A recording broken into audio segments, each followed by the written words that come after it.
here, looking forward to this workshop. Probably had a good first night. If there are any problems with your room or anything else, really, please let us know. And yes, now I'm just going to hand over to Charlotte to check the rest. So it's a great pleasure for me to introduce the first speaker of this Metaphysics Beyond Spacetime event, Guilherme Franzmann, who's going to talk about subsystems, independence, and perturbative quantum gravity. Thank you. Thank you very much for the organizers. It's really exciting to be here. And I also feel quite privileged to be once again invited by the philosophy community to come and talk to you and give a talk here. First, a disclaimer about this talk. There's going to be some slides that I'm going to be showing pretty much all the math that you need to actually have in mind to understand what's going on. But you don't have to pay attention to that necessarily. So I'm going to try to give the talk in a more narrative way so you can focus on the big picture. And later on, if you actually have more questions, you can come back to the slides and focus on that. Okay, so this talk is largely based on a review that's being written within this emerged collaboration. We actually have also Jenny here and Niels, who are also part of the collaboration. And the review mostly is being organized by both me and Jan, but most of the ideas that we're going to be discussing here has been discussed within the collaboration for almost 2.5 years now. Okay, so what's the motivation for this talk? We know that if we think about, all the way back to Aristotle or maybe Newton, there is this idea that somehow time and space were seen as absolutes.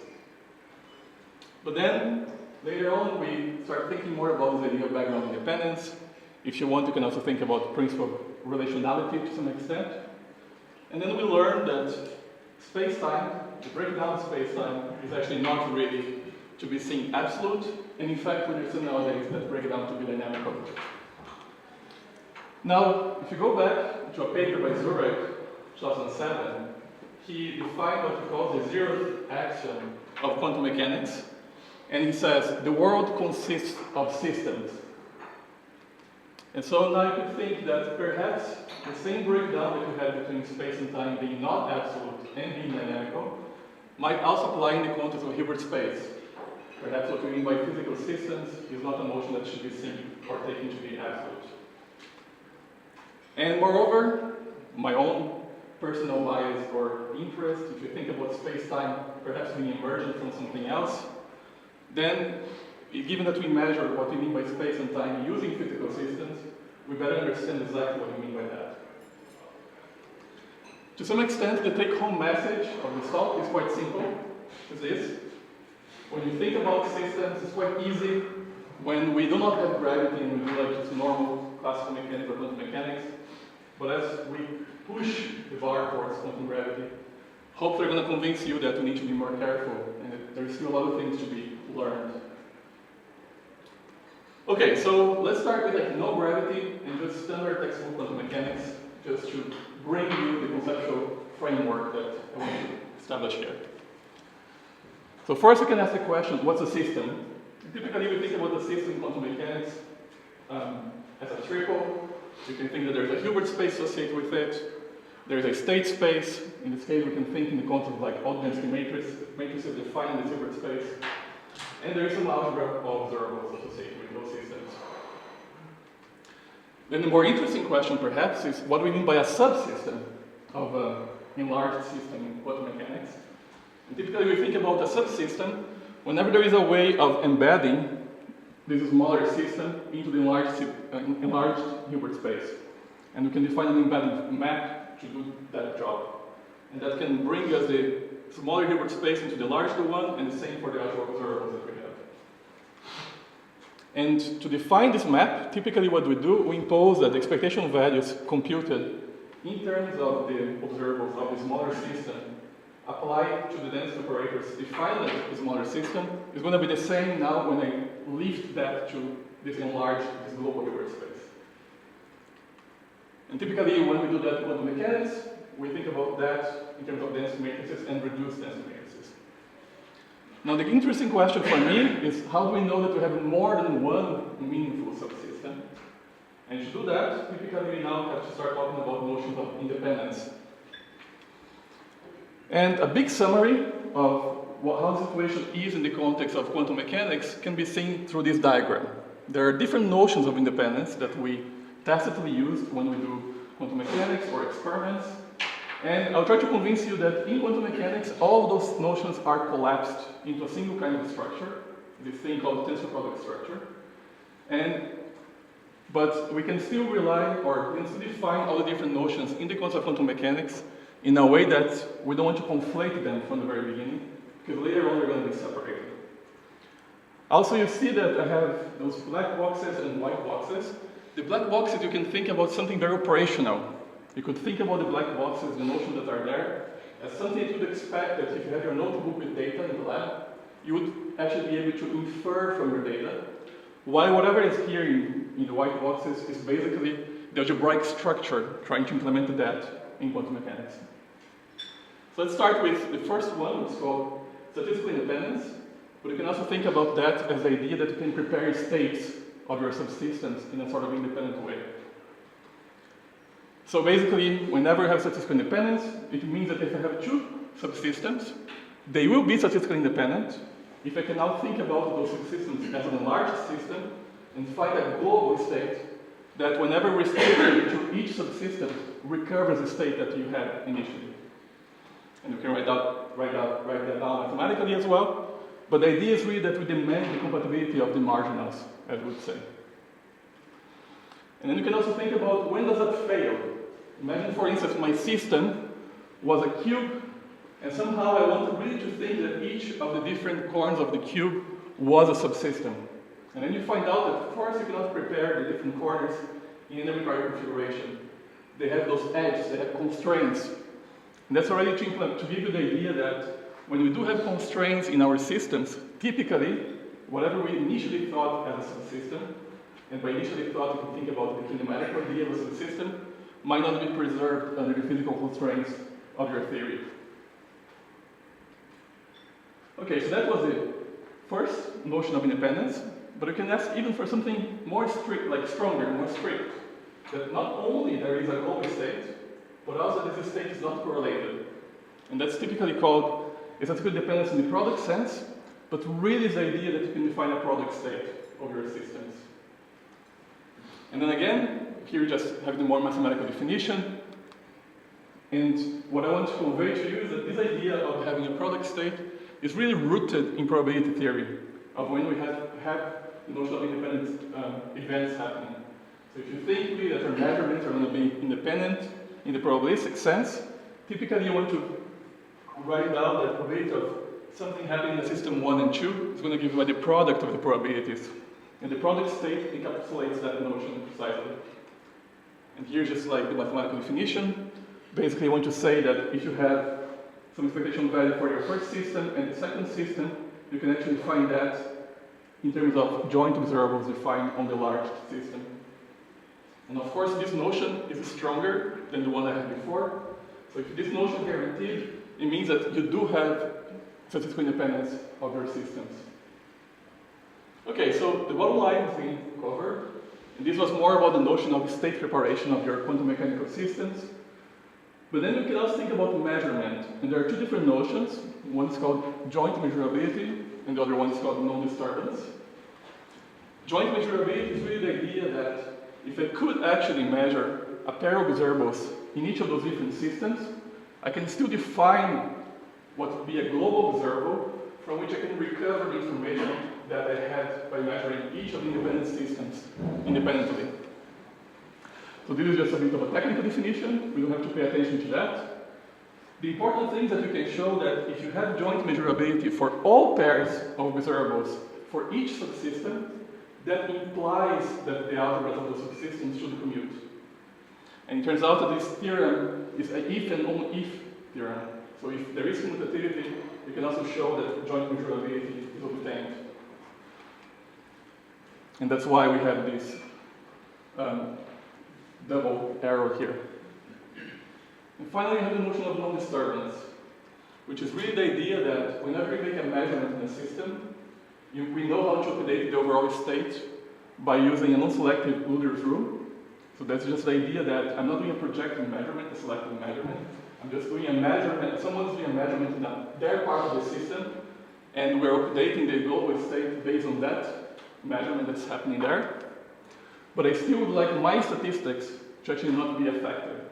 And then we know how to update the overall state.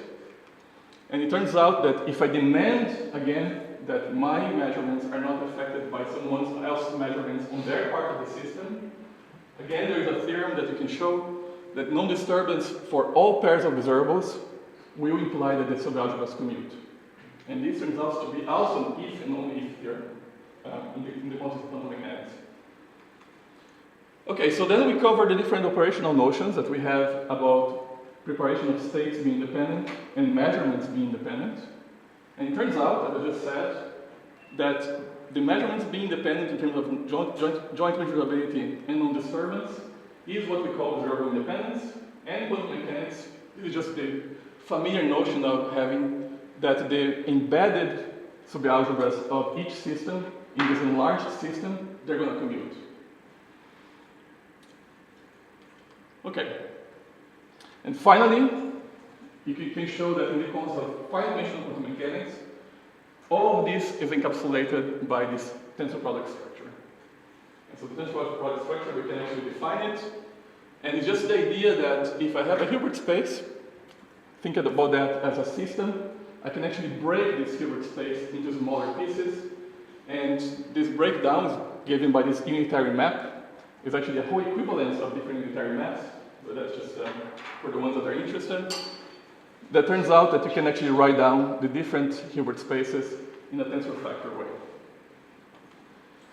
And then there's a theorem that you can show that if the collection of all those subalgebras satisfies this observable independence, if they commute, and all those subalgebras join to generate the full algebra of the whole system, it turns out there is a unit tensor structure. And this is a theorem that goes back to Zanard, Lloyd, and Marconi in 2005. Okay. So if you write everything mathematically, that's more or less what's happening here. But the crucial thing is that if you follow all the different arrows, you're going to see that, at least in the case of finite-dimensional quantum mechanics, if you have a tensor product structure, automatically you guarantee all those different notions of independence. And that's why typically we don't maybe think about them so much in the context of quantum mechanics. They're all there already from the get-go. Okay, so this slide shouldn't be here. Let me skip it. Actually, I can talk about it. So let me just say that in the context of if we go from quantum mechanics to QFT, because everything that I said here was in the context of quantum mechanics, but it turns out that you can generalize this whole construction to QFT, and that's done by something else. So instead of thinking about this tensor product structure, there is something called split property that allows you to generalize all those different notions and implement them also in the context of QFT. And so this is again a technical slide, but the idea is just that there is a sense in which even in QFT you can recover those notions that we have in quantum mechanics just by the fact that you find theories that somehow have a way of embedding some sort of like type 1 factor algebra, and this is very technical. We can talk about that later if you want. So this basically is the kind of algebra that we have in the concept of quantum mechanics. And then if you do have that, even the concept of QFT, there is a way of factorizing a Hilbert space that's going to give you a tensor product structure. But first you need to guarantee that that property is going to be there in your QFT. Sorry, what's P?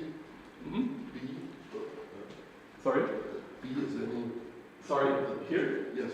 Yeah, sorry, this is my poor notation. I should have changed this to A1 and A2. So there's going to be operators in each of the different subalgebras. That's what happens when you change your slides right before the talk. Okay, so this is just a summary to tell you that this idea of independence, of measurement independence and statistical independence, if you impose that, you can actually find what you mean by subsystems in classical mechanics, in quantum mechanics, and in QFT. In classical mechanics, what happens is that instead of the tensor product structure, we have the Cartesian product structure. In quantum mechanics, I just explained to you that you can do everything that we did with the tensor product structure. And then when you go in QFT, not only you need to have commutativity of the local algebras at the space-like separated regions of space-time, you also need this in what's called a funnel property. And those two things together give this split property that I just mentioned before, that allows you to think as if you have a Hilbert space attached to a particular compact region in space-time. So I know that this is technical, I'm happy to go back to that later. It's just to tell you, somehow we're safe, all the way to QFT. And then this would be the diagram that goes beyond this quantum mechanics paradigm that we had before. Everything boils down to, do we have this actually being realized in your theory or not? Okay. So having hopefully convinced you that this is something that we are always implicitly assume when we're doing our, regular frameworks, which is financial systems, in quantum mechanics, QFT, and classical mechanics. Now let's try to see what happens when you go towards linearized quantum gravity. And from that point of view, I'm actually going to be very conservative. And later on, we're going to come back and ask ourselves, why do I care about linearized quantum gravity, right? Because there is, of course, many more things that we can do. Okay. So, if you think about linearized quantum gravity as a QFT, there has been a lot of research, also in this context of subsystems, and I want to basically discuss two different results. So one of them goes back to work by Donnelly and Giddings in 2016 and a few papers after. And basically the upshot is that even if you think about operators at space-like separated regions that are initially inserted by, if you have a QFT, you insert them in space-like separated regions, it turns out that this is not a gauge invariant quantity because those operators transform under linear diffs. And then if you build what's called the dress of those operators, which are going to be the gauge invariant operators, it turns out that even at space-like separated regions, they no longer commute. And then there is work starting with Marov, 2008. Then there's another very good paper by Jacobson and Newman, 2019, Raju, 2021, and many others, where basically they argue that something else also happens in the context of at least linearized quantum gravity, and arguably perturbative quantum gravity, that undermines the very notion of statistical independence that we were describing before. So basically they show that in asymptotically flat, or ADS boundary spacetimes, the algebra is enough at the boundary to fix completely what would be your physical state. And then you can actually show that this leads to violation of the statistical independence. And this is a crucial aspect that is derived in the context of deep invariant theories, where the dynamics is generated by the boundary operators. So I will now try to expand on each of those and explain more or less what's happening. As I just said, so the first one is undermining this commutativity at space-like separated regions, which is the idea of variable independence. And the second result is undermining statistical independence. All right, so just to give a very simple toy model, let's think about linearized gravity coupled with a simple scalar field. We know how to write the Lagrangian. We know how linear diffs transform the metric and transform the scalar field. And so as I said, if you start with microcausality, I have two different operators at space-like separated regions inserted. They would commute, but then this is not gauge invariant because they transform the scalar fields. Then what you can do, you can try, okay, can we find an algebra of operators that actually would be also gauge invariant under linear diffs? And it turns out that it's not possible. So this is the work, as I mentioned, by Donnelly and Giddings and many others. Basically, all the different types of dressing, as we call, it turns out that unavoidably you arrive at gauge invariant operators that are non-local, in the sense that they are going to commute even at space-like separated insertions. So this is more or less what it looks like when you try to do the dressing. And it turns out that the dressing depends on very non-local objects. And what's quite particular about the non-local dressings here is that if you do the same for Young-Mills theories, basically what happens is that you do not have this term.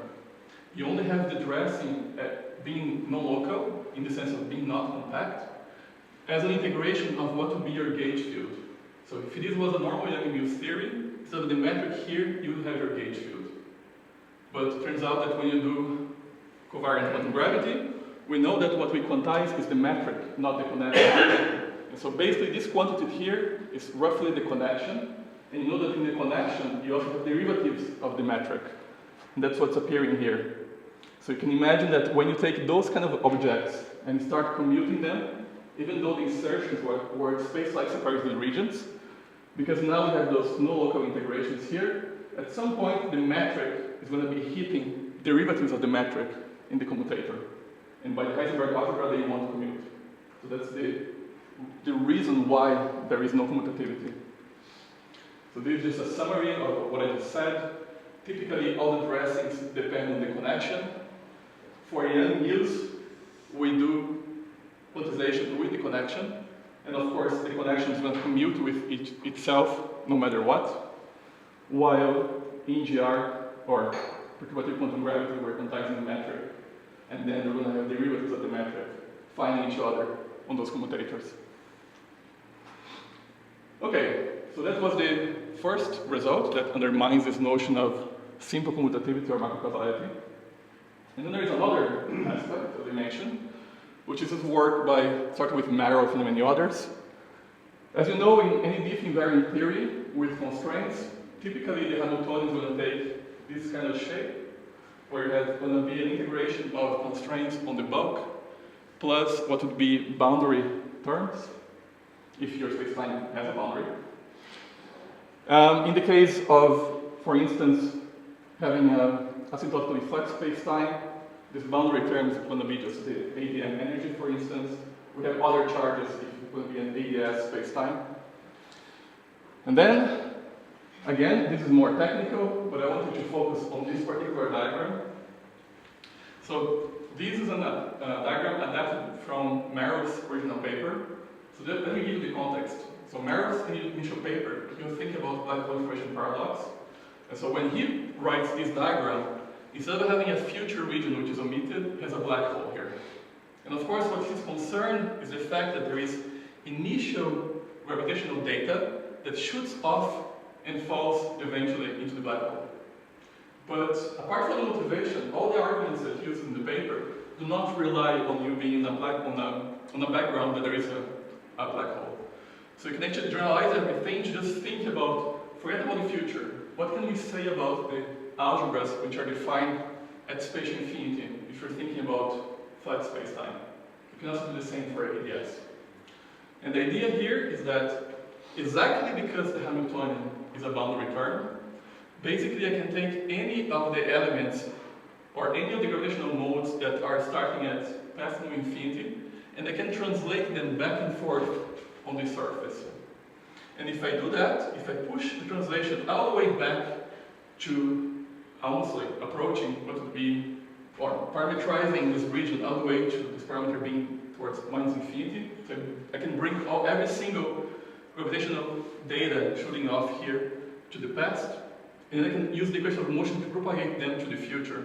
But as I bring them closer and closer to the past, basically they arrive closer and closer to what would be this spatial infinity.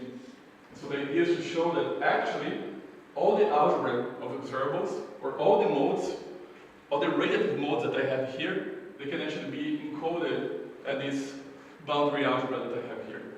Of course, the paper has all the technical details of how you do that, and to show that actually there is an algebraic sense in which you can find that the algebra here is exactly the same algebra with the bulk, and so we can talk more about that if you want as well. So the argument is to say that the asymptotic boundary algebra basically is going to be complete, in the sense that if you knew fully what would be the algebra at spatial infinity, or in this arbitrarily small neighborhood around spatial infinity, you can fix completely what would be the state of your theory, of your system in this space-time. Now, just to be clear, the fact that the algebra is complete at spatial infinity in this perturbative regime doesn't mean that information is operationally easy to extract. In fact, all those boundary representatives of the algebra are going to be highly non-local and scrambled, but being complete is enough to establish what was then coined by Lazar and others to be this holography of information. So what is that? It's just a statement that if you have an appropriate boundary algebra that's going to be complete, basically you can use that algebra to fix your physical state completely. And so if I know the expectation value of all the elements of the boundary algebra on my states, and I have two different states, I can fix them precisely to be the same. And you might be asking, why do I care about that? Well, it's because if you have that condition, and now you go back to this idea of, like, for instance, imagine we are here and we have our Gauss diamond, for instance, and I want to imagine that in our room here I can have any arbitrary state that I want, even though the state at the boundary is fixed. If you put together this condition and what I just showed you before, it turns out that you wouldn't be able to have an arbitrary state in this very room if you want. So basically, if I had a fixed state that in some exterior space-time region here, and I want to have different states in this inner region that we have here, by this holography information, I just told you before that by fixing this state or using the algebra at the boundary, I fix completely the physical state. So I cannot have two different independent states defined in that region here. So basically, I'm trying to argue that at least this naive picture that we have derived from at least normal QFT without gravity, it doesn't quite hold. And the question is what to do, or what's going wrong, or how to think about this whole situation. And maybe even like how to think, is this a problem about linearized perturbative quantum gravity, or maybe there is something else that we should be doing. Now, I want to argue that regardless of what's going wrong, to some extent we think that we live in a regime in which we can apply linearized quantum gravity. And so I should ask you, like, should we care about this?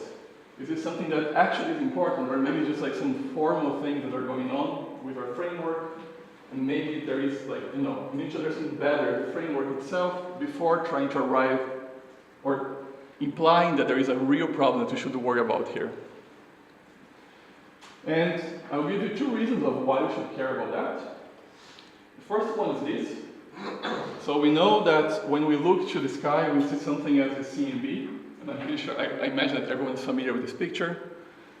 And what's peculiar about the CMB, as you know, is that we look to this very thermalized state with a very small degree of homogeneities and anisotropies. And that has always been puzzling, and that's why we propose things such as inflation, because we can look to two diagrammatically opposite regions of the sky, and typically we think that they are independent. And we try to model this in the context of actually linearized quantum gravity. That's what we are applying when we're doing cosmological perturbations. But I just told you that when you do linearized quantum gravity, the very notion of subsystems might not hold.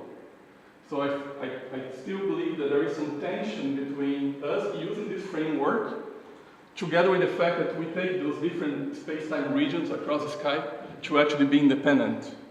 And so we are somehow using a framework, linearized quantum gravity, to do cosmological perturbations in the context of inflation, with assumptions that we have clearly independent regions in the sky, but that might actually not be the case, at least not within this framework. And the other reason that I want to tell you why you should care is that nowadays there is quite a hype or expectation that within the next 10 plus years we might be able to prove the quantum nature of gravity in tabletop experiments. And this, of course, is became quite famous with the BMV experiments, two papers from both Maria Federal, 2017. That's the idea that we can use gravity to entangle different masses which are in superposition. Now, regardless of the feasibility of the experiment, if you go back to the papers, so all these pictures and those sentences are from the paper, you see that they model what's going on, and we don't have to talk about the details. I just want to show you the equations that are being used to model how the experiment is going to be understood. And you see that the initial state is not only to be taken as in a factorizable Hilbert space between the two different masses, but also that it is a product state.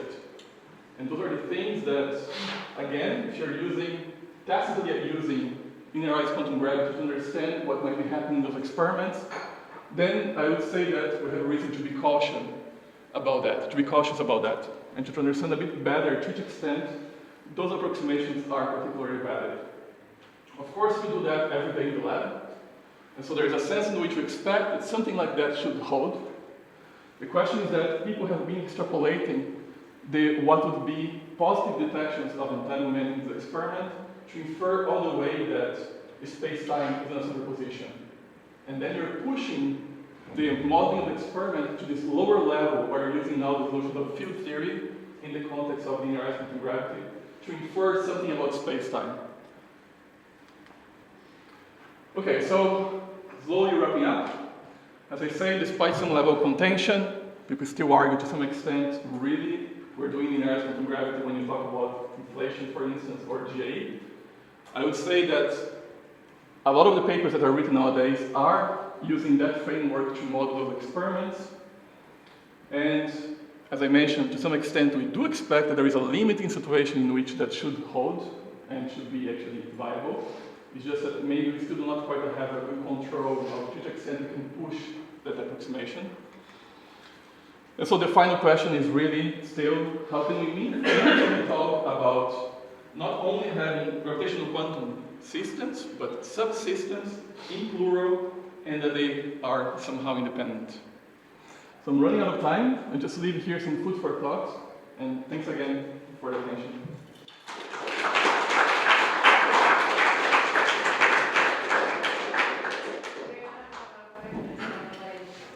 Okay, thanks, Guy. And so I realize some of my questions are also questions you just asked in the talk. Well, I had to come up with some sort of pithy title, and I thought bringing Benjamin Franklin in would be about right. In a sense, this is sort of an argument against the sort of Benjamin Franklin picture of the universe.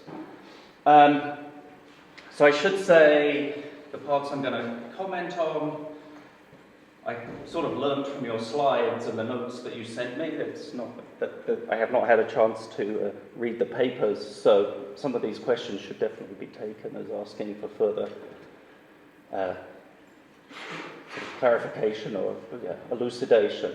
All right, there's 5 numbered questions. If you count the question marks, there's actually 9 questions. So we're doing that. So I broke them down into 3 sort of categories. So first on the diffeomorphism invariance, the arguments so these are focused on the part of the talk where there are the 2 arguments about how putting gravity and quantum together causes problems for independence and notions of systems, of subsystems.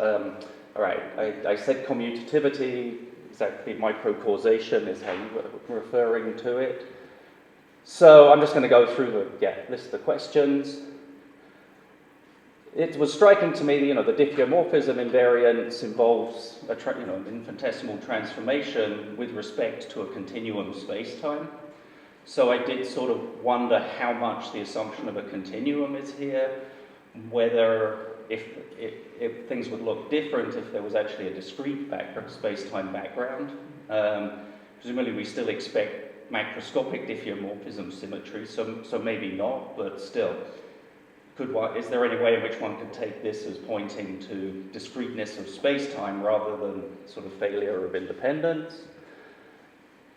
If we can't have both, by which I mean the sort of diffeomorphism symmetry and microcausality,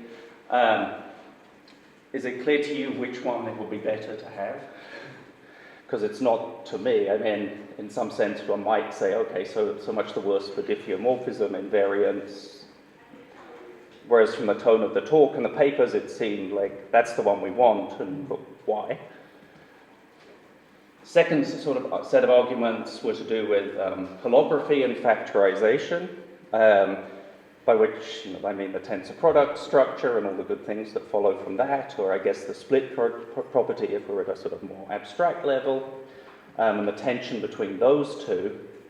So as I understand the argument against factorization, it is for at least one of the regions you're talking about has to include the boundary because that's what fixes everything. So I couldn't see how to generalize the argument to non-commutativity between two, non-factorizability between two regions, neither of which contain the boundary. And maybe that's all we really kind of want.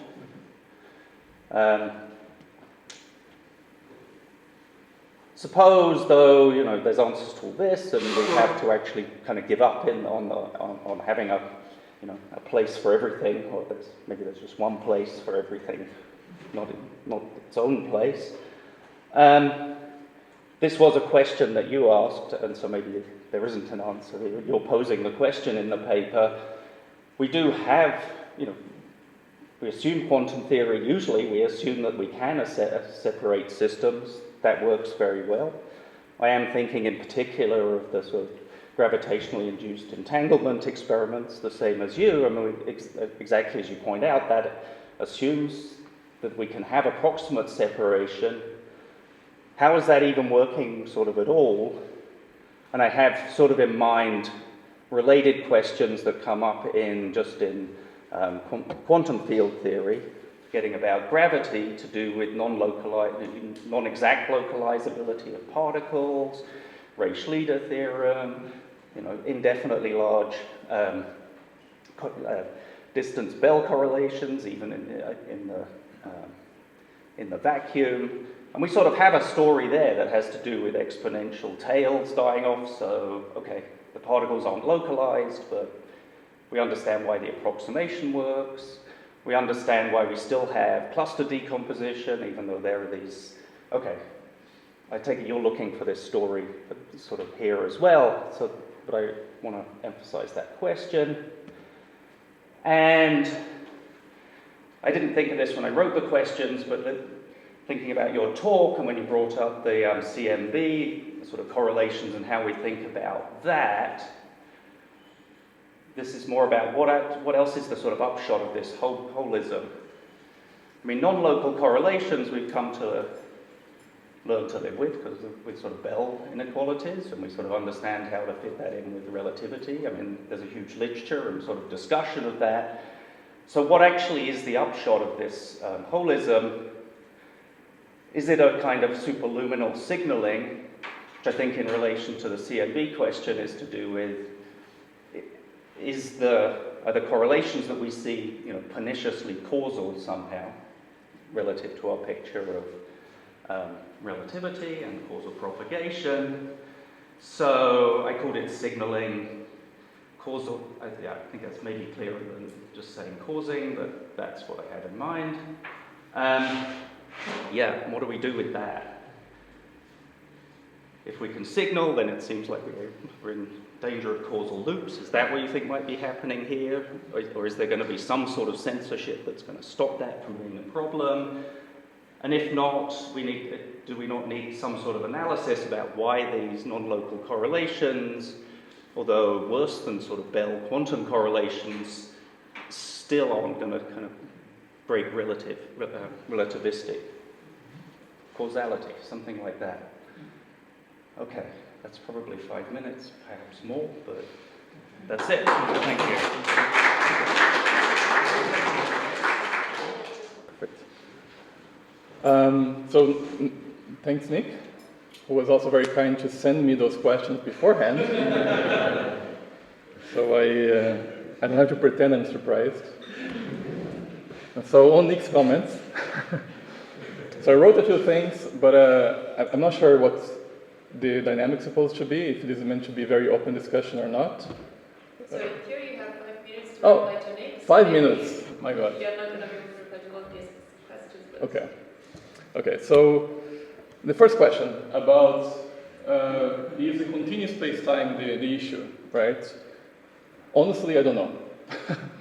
I like to say that at least on one hand, when we find those non-local variables and we infer this lack of commutativity, deep invariance played a crucial role, that's for sure. But it's only upon covariant quantization that we got to the problem. And so you could ask, what about maybe doing other quantization schemes? Maybe we can avoid the whole situation. What comes to mind is like with quantum gravity, for instance. Like, they're quantizing the connection, not quantizing the metric. I was emphasizing the connection, the quantizing the metric was the issue, somehow. On the other hand, I also mentioned that diff invariance was the reason why the Hamiltonian evolution was asymptotic, or at the boundary, and that undermined statistical independence. And then there is this very puzzling theorem by Summers and Buchholz in 2005 that basically say if you have two volume algebras, and you don't have to say if they commute or not, you just have to say that their join is actually a factor. For the ones that know what a factor is, basically they have a trivial center. If they are, those algebras are going to be split if and only if you can define a product state between them. And so it means that if you undermine statistical independence, you also undermine having a sweep property and undermine commutativity. And so that seems to be quite a stronger, somehow a stronger argument in my mind. But again, rely on the idea that diff implies the Hamiltonian evolution is going to be given basically by the boundary operators. Of course, one way out is to say that we don't have a split in this way of having a tensor factor, but what you have would be a direct sum or a direct integration of tensor factors. So you bring the whole machinery of operator algebras here, and that's pretty much what we're already seeing when people discuss about edge modes, for instance, or if you're doing it all the way to quantum error correcting codes and trying to somehow use that to see if space-time can be emergent, you also need to have something that goes beyond tensor factors, and you have a direct sum of tensor factors or direct integral of them. Then you asked, well, if you don't have both, which one should we favor, commutativity or diff, right? Or the continuum? And I said maybe neither of them. To some extent, as I said, the commutator based only on tensor product structures is a bit naive anyways. We know that in the context of operator algebras, we have more general structures. So maybe we should retreat and use those more general structures. As I said, there is a lot of work in that direction. I'm still getting more and more familiar with that. However, if I put my space-time emergence hat on, then I'm not even sure if I care about diff invariance that much, to be honest. Of course, I don't want to be dismissive about quantization and how successful that has been in terms of taking classical symmetries and imposing that at the quantum level. But if I really believe that quantum mechanics or quantum is actually more fundamental, then maybe I should leave it open, the idea that maybe we don't respect all the classical symmetries that we're familiar with at the quantum level. And moreover, just to remind ourselves that the quantization scheme has been very successful with gauge theories, but at least geometrically speaking, diffs are very different than gauge symmetries. So that we should also be cautious about that. Then you also asked in the context of holographic factorization, can we still not have factorization between regions that do not include the boundary? Is this not enough? And at least in this context that I was describing here in the talk, I would say that no. Because the true lesson is that somehow those regions that we talk about, they are like an initial scaffolding for us to think about the kinematical local algebras. But really when you try to define what would be the gauge invariant observables, then we do not have this assignment between the algebras and the regions anymore. And so maybe you just have to let go of this very clearly well-defined notion of regions when you go all the way in this context. Then you also asked about approximation. So maybe I can shamelessly advertise also my work with a co-PhD student, where we actually were doing this whole analysis only in the context of GIE proposals, gravitationally induced entanglement experiments. And of course, we know that if we take the G Newton limit all the way to 0, of course we recover everything that we have. There is nothing anymore in terms of quantizing the metric or anything like that. But you can also compute, if you actually plug in the numbers of what we expect to detect in the lab and define a dimensionless version of the commutators, can show that it's of order 10 to the minus 44. So of course, for all practical purposes, we do expect that approximations work quite well. So the word of caution here, as I said during the talk, is more about the fact that some people have pushed the idea that if you do detect entanglement in those experiments, we are literally probing space-time superposition. And I think that, at least, is not warranted, even if you detect entanglement in those experiments. And then, on holism, meaning that we have superluminous signal, and how do we think about CCCs and all of that. So, of course, I don't know, to some extent. I mean, I think those kind of questions we're going to only be able to answer fully if we had the ultimate quantum gravity theory. But we can speculate, and I can give you my crackpot opinion here, which is that I think that even the notion of non-signaling is a bit overrated. I mean, I'm a bit suspicious, again, as I said, about imposing all the different symmetry structures and ideas that we have derived from classical physics and push all the way that to lower level theories, in this case, quantum mechanics. And similarly, I'm a bit suspicious of, taking all the different possible solutions that we retain in a higher level theory and trust that they're going to be there regardless. Like we have all sorts of different singularity solutions in classical theories. And of course, we don't imagine them to be realized. Of course, the question that you ask is like, how do you avoid them if you have any sort of form of signaling? And I don't have an answer to that. And hopefully there will be some kind of censorship, at least the kind of like experiments that we have done in which we haven't seen any kind of signaling. As you mentioned, of course, quantum phenomena have taught us that there are no local correlations.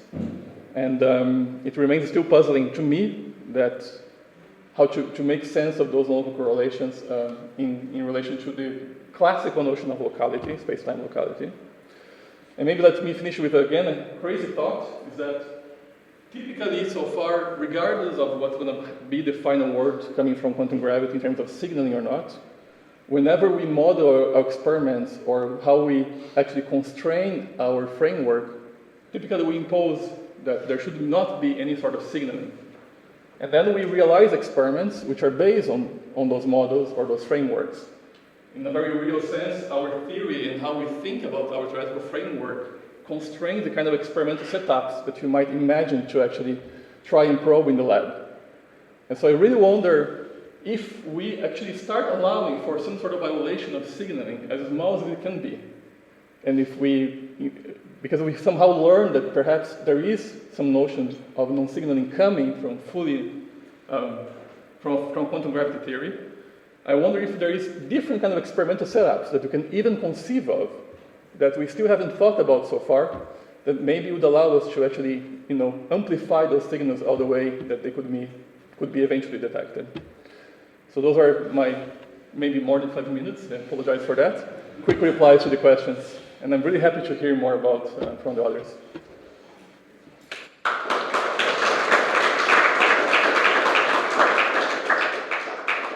So we have 20 minutes for questions.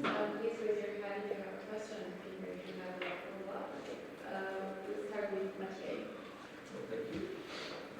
I was going to ask what significance you attach to self-adjointness, because I noticed you switched to the self-adjoint observables at some point. If you could elaborate on that.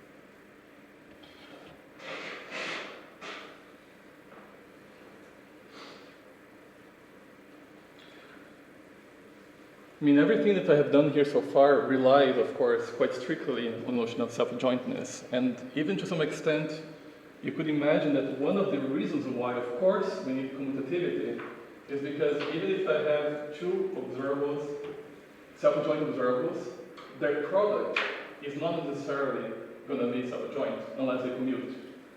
And so it's really, of course, hard to even imagine, to think about what is the notion of having different observables, putting them together. When you think about even repetition of measurements or having different measurement apparatuses one after another and making sense of that as a single joint observable. So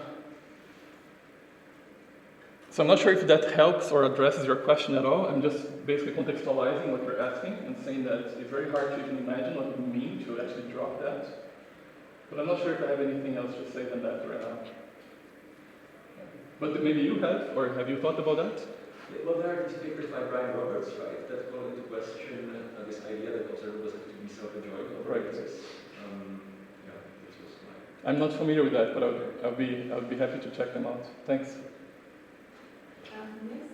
Yeah, I was wondering about this 10 pounds minus 44 in the GIE case. So kind of the scale, the dimension is scale you say when the exploration breaks down, right? Yeah. So it's really kind of makes sense of it on its own. So how does it compare to the scale where you would expect kind of linearized gravity to break down, so to speak?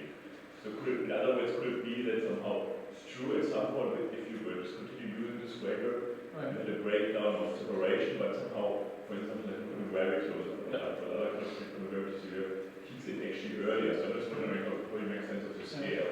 So there's a scale there. If you just go to the initial papers by Bose, or even like the more recent ones, like Oscar Mayer and others, about how they think they're going to be able to realize the experiment in real life. They are, of course, thinking about the experiment in the context of linearized quantum gravity, in the sense that it is like, you have like two more or less, not really Planck masses, but almost there, but separating the distance, and of course the gravitational influence of one on the other is like really, really deep in the weak field limit. Yeah. So you don't have quite a reason to think from the parameters of the experiment that you are in a regime beyond what we'd expect as linearized quantum gravity. Yes. So I think in that sense, like, this would be like a self-consistent kind of like parameterization of the evaluation in the context of linearized quantum gravity, but not, I wouldn't question that coming from the point of view that maybe the experiment is going to be reaching some like non-perturbative regime or something like that. If it makes sense. Yeah. I was just wondering whether, so to speak, this breakdown of separation for QFT even matters, because maybe the scales, where it happens, is so far away from where you would actually use QFT for gravity, right? Right. So, yeah, this makes sense. But maybe you answered this, but I'm just, Oh, but if you said QFT now, right? Yeah. So without gravity, like, we can actually have all those notions quite well defined and under control. Because at least all the, everything becomes really complicated with interacting QFTs. But there is this very nice paper that, of course, Noah, the Futures paper, 2016, where basically he reviews all the different results about having the split property and basically having factorization in all the free QFTs that we're familiar with.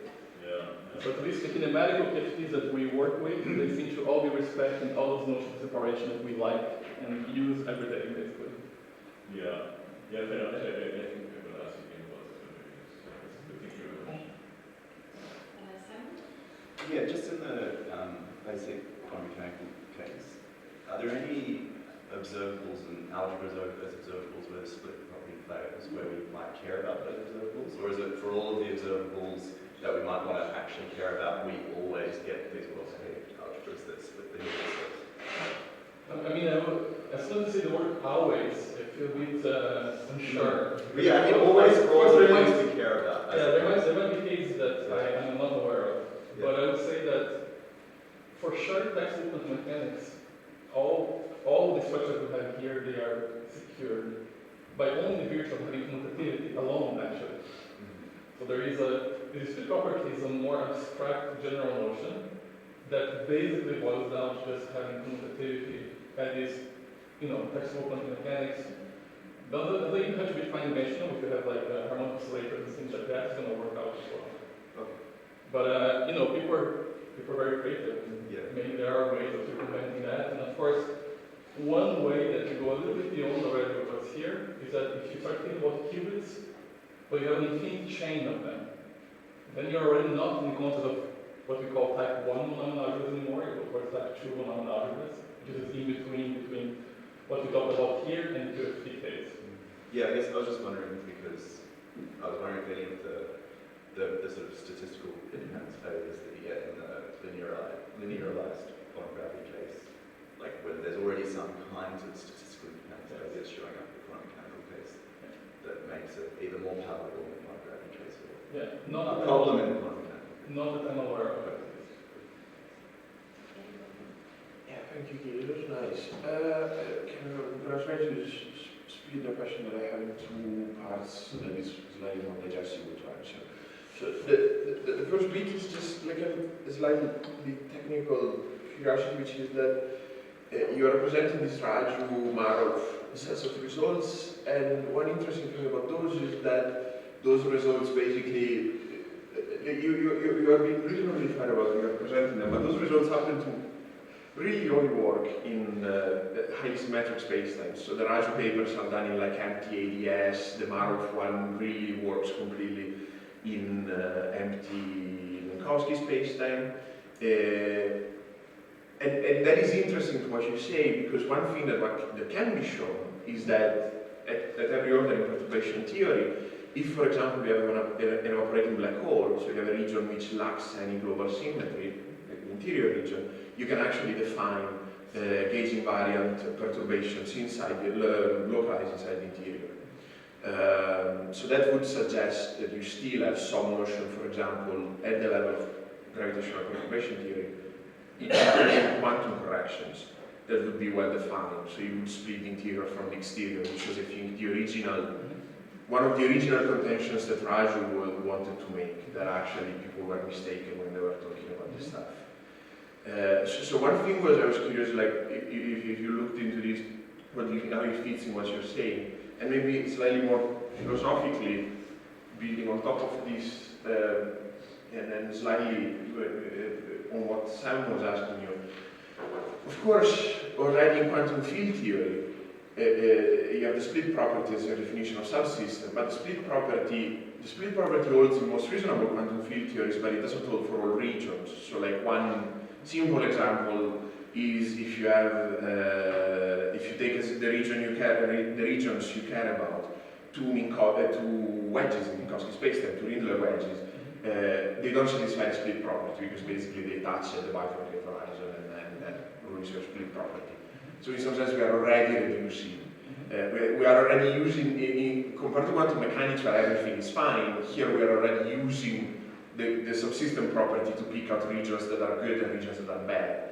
And in light of these results that you can have, where basically you can parameterize the possibility of having subsystems to the symmetries of your background, you could think that you would just do the same in gravity and just like we've just discovered this rather fancy and weird thing that we have a lot less regions than we thought, but it's still a function of kind of like in the QFT case of just picking the right regions. So the interior is a subsystem, but maybe a random region in the inside, like a ball in the inside of Minkowski spacetime. That's not a subregion in gravity because, well, things are annoying sometimes.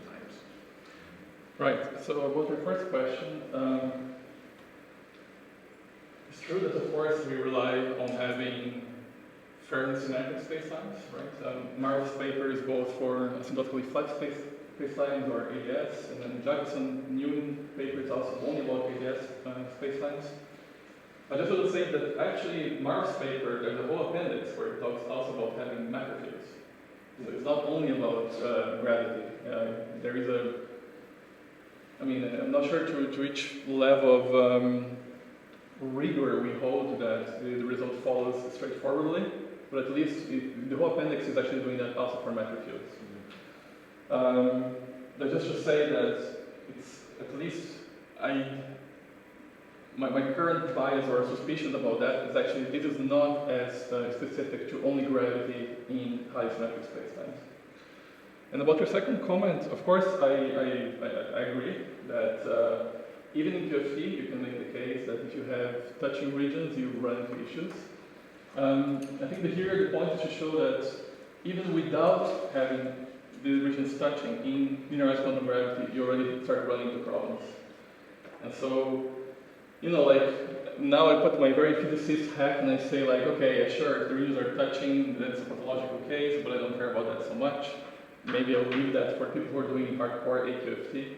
I'm more worried about the cases in which we do have things like, if I'm thinking about the GAE experiment or about the CEB, and I'm imposing those notions of independence, even at space-like squared regions which are non-touching, then I just want to be more careful. And of course, I understand, as you say, that maybe this is all something that's happening at the level of this fairly abstract way of understanding the theory, and maybe there are ways around it. But if anything, then I'll take this to the motivation to actually try to understand better to the extent all these apply around it.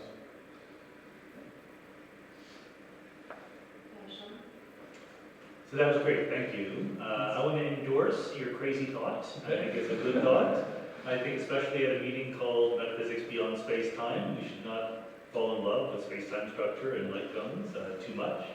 And so, in fact, I want to go a little bit beyond it.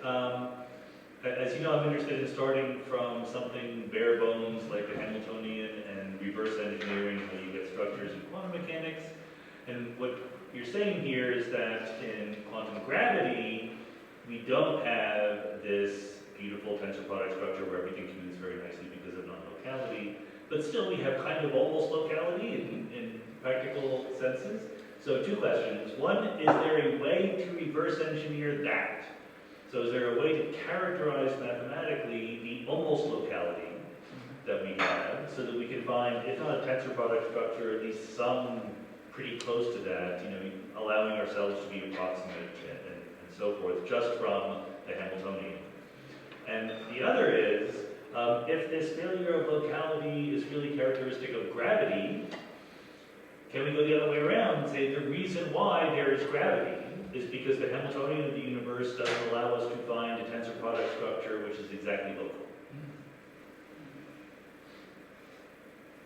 Okay, so for the first question, I'm starting to write a paper now where I'm trying to somehow find a thread into space-time emergence, starting from pure operator algebras. So maybe similar to your program where you guys are starting at the Hilbert space, I'm going to be focused more on the algebraic structure. And I think as I was trying to argue during the talk, we know that if I believe that the world is quantum, and I want to do what I've been calling like a von Neumann framework, I want to do von Neumann algebras, that's my starting point. We know that there is more that we can do than what I showed here. And that's why I was showing that we can actually think about direct sums or direct integrations of all those different tensor factors. And I mean, even you guys in the first paper, Space from Hilbert space, at some point I think you talk about quantum correcting codes, right? And Charles was actually at Nordita last year, he'd been talking about that.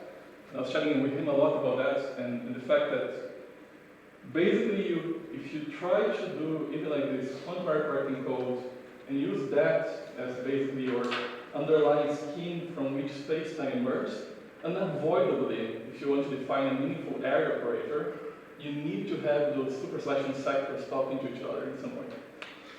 And so, in the concept of reverse engineer or like starting from this bare bone like quantum mechanics, that's the path I'd like to take. And then eventually from that, being able to define meaningfully what we understand as regions to some extent. So I don't want to do what we did here, like in AQFT, we take space-time and then we say like, oh, this region is going to be an algebra. I want to do the opposite, right? I want to have the algebra and say like, okay, now we recover what it can be as a region of space-time. And of course, I think there's a lot of excitement around that, and there's a lot of work already in that direction. And I think this is great. I think that's the way to try to pursue now, given if we want to do this von Neumann framework. Of course, maybe that's not what we should be doing. And I think there's some people here that are going to be talking about also other angles into this question. About your second question, I need to think more. Because I think, of course, that you're flipping everything over to some extent. And clearly there seems to be something quite peculiar about gravity and codifying what we mean by gravity in this context with having or not the tensor product structure. And having a kind of like G Newton going to zero, recovering that. So for sure, whatever's going to happen, if we're able to model quantum gravity in this context, there will be the limit in which G Newton goes to zero and everything falls into place. But I don't know. I mean, I haven't done it, and maybe we will do it. But I think that's the direction that I'd like to pursue in the future as well. I really enjoyed this talk, Guy. It brought back a lot of the stuff I was thinking about when I was working on black hole information. And I am curious about your answer to this last question that you have up about superluminal signaling, where you're agnostic about it, like until we have a full theory of quantum gravity. You know, how much can we say? And I wanted to clarify, because one of the main motivations for pursuing holography in the first place, and for even getting clear on how locality is violated, was to purify Hawking radiation after the page time when an evaporating black hole is still macroscopic, right? So if you want to have a sensible bulk description, in some sense, you get superluminal transfer of information from inside the black hole to outside the black hole. So are you distinguishing between this superluminal information transmission from superluminal signaling? Yeah, so to be fully honest, I only started thinking about that last week. Because I was in this workshop in Vienna about conceptual foundation of QFT, and then people were talking not only about signaling, but causal signaling. And it never crossed my mind that there is, of course, a difference. So to be honest, I haven't thought about that enough to give you a meaningful answer. I'm happy to discuss more during the few days here, and maybe I can actually process more information on the question and discuss more. But in short, I don't think I have a meaningful answer right now. Yeah. We have another question right here. Yes, thank you. So, one of the reasons, right, why we call these mathematical operators observables, right, is that in certain contexts, their eigenspaces or eigenvalues label measurement outcomes, right? And so I'm wondering if this interpretation also transfers to the context of LPG in some sense, maybe loser one. And if not, then what kind of meaning do you attach to these operators?